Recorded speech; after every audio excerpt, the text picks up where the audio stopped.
Rússia bancou muita gente durante muito tempo. Sim. A Cuba foi um exemplo clássico que se manteve bem enquanto a Rússia alimentou eles financeiramente. Sim. Depois é inviável, né? Tinham outros custos. E Cuba se lascou nessa história. A China hoje é um país talvez tão rico quanto os Estados Unidos.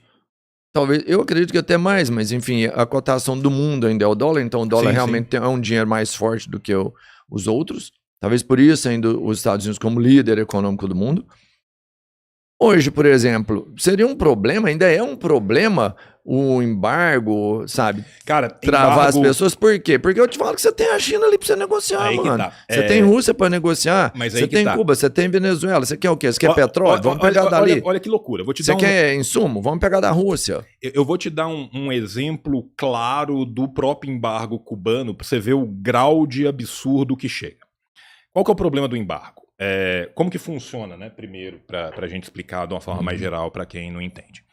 O embargo, ele vai proibir diversos bens ou diversas tecnologias ou bens que tenham usos duais. Uso dual é quando tem uso militar junto com alguma coisa, tá? De entrar naquele país se aquele bem for manufaturado, produzido por uma indústria americana, ou se ele for produzido com tecnologias americanas, ou se alguma subsidiária de qualquer indústria americana em qualquer lugar do mundo estiver envolvida na produção de qualquer um dos seus componentes.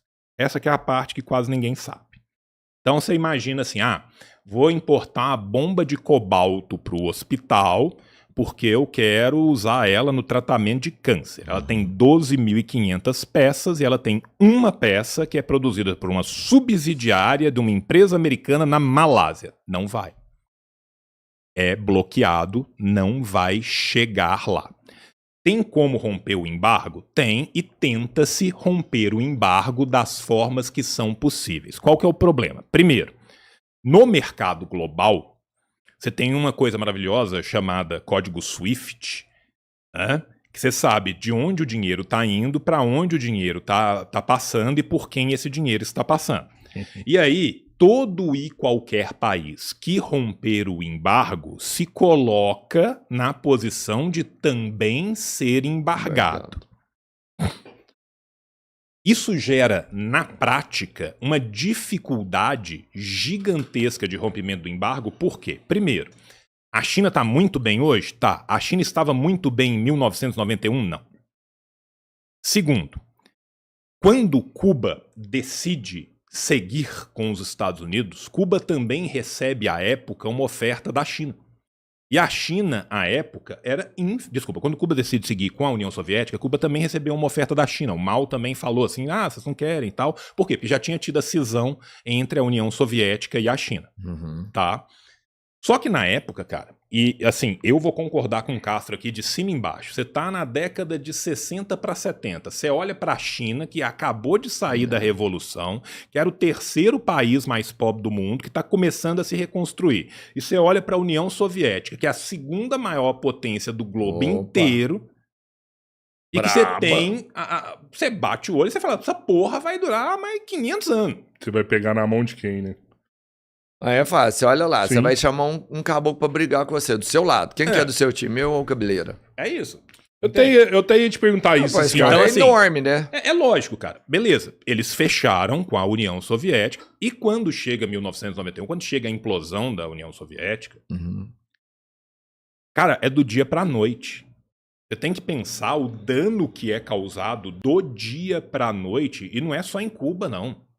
No Bloco do Leste inteiro.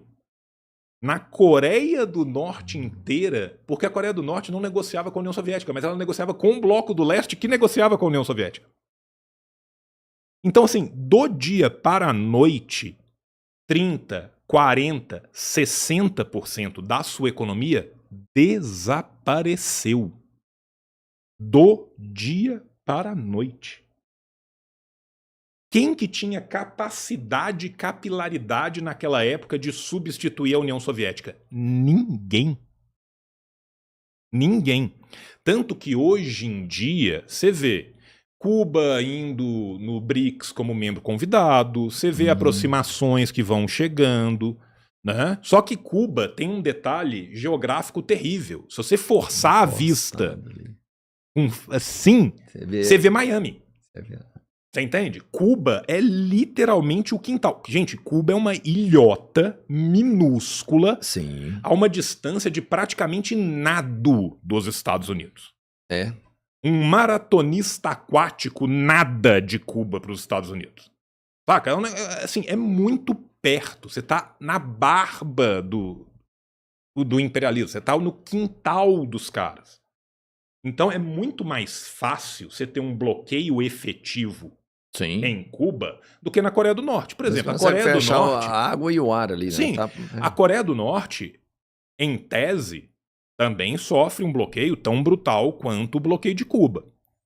Só que a Coreia do Norte faz fronteira física com a China. Passa andando. Passa andando, você entende? Você passa de carro, você passa de trem. Cuba está do outro lado do mundo, embaixo dos Estados Unidos. Então, de fato, o bloqueio cubano ele é muito mais duro e muito mais fácil de ser mantido do que outros bloqueios que são feitos a outros países. Vamos falar da pandemia. Na pandemia, Cuba desenvolveu várias vacinas diferentes. Cuba não desenvolveu uma vacina. Cuba desenvolveu 4, 5 vacinas. Cuba não tinha agulha. Não tinha seringa. Não tinha remédio, seringa. Não tinha seringa para inocular. Isso é bloqueio. Bloqueio é a arma de guerra mais cruel que existe, porque ela mata silenciosamente, ela mata a conta-gotas e ela mata primeiro quem é mais fraco. Quem morre primeiro no bloqueio são crianças e velhos. São quem precisa de apoio médico, suporte médico continuado. E essas pessoas vão morrendo, uma aqui, outra no canto, outra no outro, outra no outro. Quando eu jogo uma bomba no lugar, acaba que um fotógrafo da Reuters consegue tirar uma foto e fica super feio para os Estados Unidos. Aquele tanto de criança despedaçado porque explodiram a favela na Somália. Só que quando eu faço um bloqueio, tá morrendo gente todo dia. Só o bloqueio econômico que os Estados Unidos fez à Venezuela foi diretamente responsável por 20 mil mortes civis na Venezuela, e quem diz isso não é o João que é comunista, quem diz isso é um estudo de Harvard. A Universidade de Harvard não é comunista. Pro Trump é. Pro Trump é. A controvérsia, pro Trump é. Tá? Mas assim, mas você entende? Então assim, dependendo do lugar, é muito mais fácil ou muito mais difícil eu conseguir estabelecer isso. Mas uma vez um bloqueio estabelecido, cara, é um pandemônio social. Vamos lembrar o que foi no Brasil o lockout de caminhoneiro. A gente teve 11 dias de um lockout de caminhoneiros no Brasil e a gente estava desesperado, com fila quilométrica nos postos, com o pessoal comprando papel higiênico no pallet, achando que nunca mais ia conseguir limpar a bunda de novo. Foi um desespero social. Os supermercados tiveram desabastecimento, os postos tiveram desabastecimento. 11 dias. Os caras estão nessa há 60 anos. Coreia é 70. Mas a Coreia é privilegiada, vamos pensar. Nesse ponto, logisticamente, por quê? Porque ela tá bem. Não, e a Coreia... Bem, não, mas ela... Não, a Coreia ainda tinha um outro detalhe, né? Ela faz fronteira física em cima com a União Soviética e embaixo com a China. Né? Então, assim, você tem, entre aspas, esse privilégio. Agora, a Coreia sofreu uma coisa que Cuba nunca sofreu, que foi a Guerra da Coreia. A Coreia foi devolvida ao Paleolítico. No final da Guerra da Coreia, eles estavam começando a dar tiro em represa porque eles não tinham mais estrutura para derrubar. Tem vários relatos de piloto americano falando que a diversão deles era dar tiro em represa e ver a água descendo e tomando a vila. Porque não tinha mais estrutura, não tinha mais ponte, não tinha mais prédio, não tinha mais nada. Então esse povo teve que reconstruir um país inteiro. Cuba tinha um país que era pobre, um país que era prostituído. O que Cuba era? Cuba era um puteiro, vamos ser muito sinceros. Qual que era a função de Havana? Havana era o puteiro de luxo dos Estados Unidos. Isso. Né? Mas tinha alguma estrutura ali. Você tinha as plantações de tabaco, você tinha as plantações de cana, você tinha as plantações de açúcar, você tinha uma capital com desenvolvimento, algumas faculdades, turismo, tal. Você não teve que reconstruir um país inteiro de ruína de guerra. Então, assim, mutatis mutandis, cada um penou de um jeito diferente.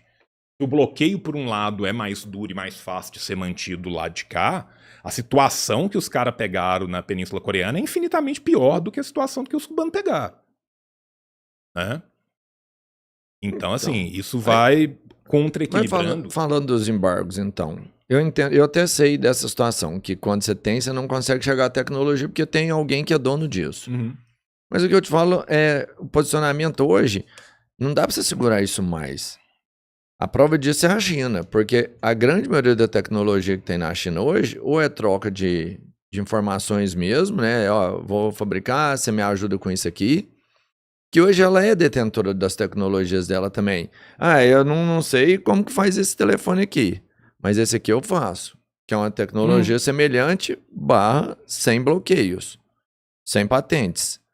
Né? É isso que eu te falo, hoje eu não enxergo essa complexidade é seguinte, ainda, porque você tem produtos semelhantes para fazerem. Só que a questão é a seguinte: para você fazer isso chegar lá, você vai ter que embarcar. Não, mas eu falo assim, o que é? É medo ainda dos Estados Unidos? Não é questão de medo dos Estados Unidos. A China é muito pragmática. E por muito pragmática, eu estou dizendo, às vezes, pouco solidária. Tá. Ela se preocupa muito ali no quintal. A China fala abertamente, desde o 14º Congresso, que ela vai se tornar uma sociedade socialista moderadamente próspera em 2049. Tá? Esse é o conceito da China. Qual que é o conceito de sociedade socialista moderadamente próspera? Em 2049, a China espera ter todos os seus indicadores superiores a qualquer outro